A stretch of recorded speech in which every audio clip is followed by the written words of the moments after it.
बहुत समय पहले की बात है। एक घना जंगल था जहां अनेक जानवर रहते थे। शेर, बाघ, हाथी, हिरण, बंदर और बहुत सारे पक्षी। उसी जंगल के किनारे एक गांव था। उस गांव में एक गड्ढा रहता था जिसका नाम था बल्लू। बल्लू एक धोबी के यहाँ काम करता था।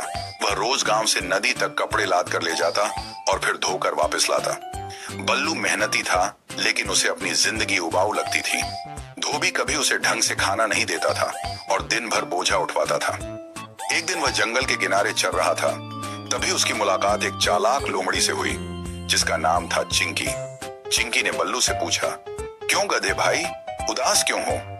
बल्लू ने कहा, क्या बताऊं बहन, ये जिंदगी बड़ी बोरिंग हो गई है। सारा दिन काम, न स्वादिष्ट खाना, न मजा।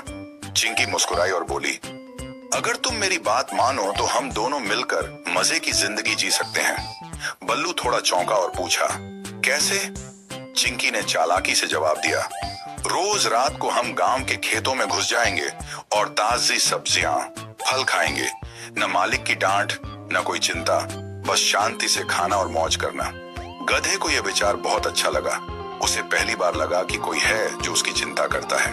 रात की पहली चोरी उसी रात गधा और लोमड़ी गांव के खेतों में घुसे। उन्होंने पत्ता गोभी, गाजर और टमाटर खूब खाए।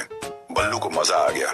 वह बोला, चिंकी बहन, तुम तो सच में समझदार हो। लोमड़ी ने कहा, बस अब रोज ऐसा करेंगे, लेकिन एक शर्त है, शोर मत मचाना। गधा बोला, ठीक है, लेकिन मेरा मन कर रहा है कि गाना गाऊं। चिंकी चौंकी और बोली, नहीं नहीं, अगर तुम गाओगे तो किसान जाग जाएगा और हम पकड़े जाएंगे। पर गधे ने कहा, नहीं, मैं तो जरूर गाऊंगा, मेरे गले में मधुर आवाज है। चिंकी को लगा कि अब यह गधा मुसीबत लेकर आएगा। वह फौरन पास के झाड़ियों में छिप गई। गधा जोर जोर से रेंकने लगा। ढेंचू, ढेंचू! आवाज सुनकर किसान जाग गया। वह डंडा लेकर दौड़ा और गधे की जमकर पिटाई की। गधा किसी तरह जान बचाकर भागा, सबक नहीं सीखा। अगली सुबह चिंकी ने गधे से पूछा, क्या हुआ बल्लू, अब तो समझ आ गया होगा?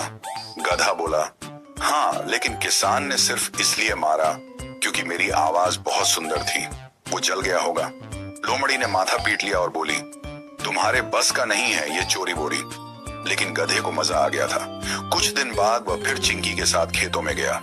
चालाक लोमड़ी की योजना चिंकी को गधे की मूर्खता से अब डर लगने लगा था। वह सोचने लगी कि यदि यह गधा पकड़ा गया तो मेरे ऊपर भी शक आ सकता है। उसने एक योजना बनाई। अगली रात वह गधे को एक नए खेत में ले गई और कहा, यहाँ आम के पेड़ भी हैं, खूब मीठे आम हैं, लेकिन याद रखना, गाना मत गाना। गधा बोला, ठीक है। जैसे ही गधा आम खाने में लगा, चिंकी चुपचाप एक किसान को बुलाने चली गई।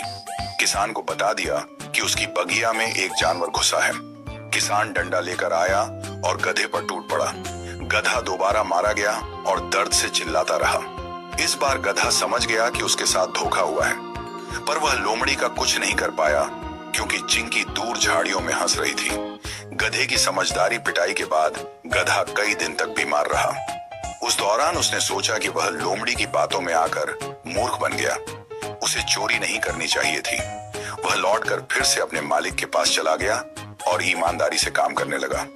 कुछ दिन बाद उसकी मेहनत से मालिक खुश हो गया और उसे अच्छा खाना देने लगा। अब बल्लू खुश था। चिंकी की सजा इधर लोमड़ी को लगा कि अब गधा साथ नहीं देगा, तो वह अकेली चोरी करने लगी। एक दिन वह मुर्गियों के दड़बे में जा घुसी, लेकिन गांव के कुत्ते जाग गए और चिंकी को पकड़ लिया। गांव वालों ने मिलकर उसे मार भगाया। अब चिंकी घायल और भूखी जंगल में अकेली घूम रही थी। उसे एहसास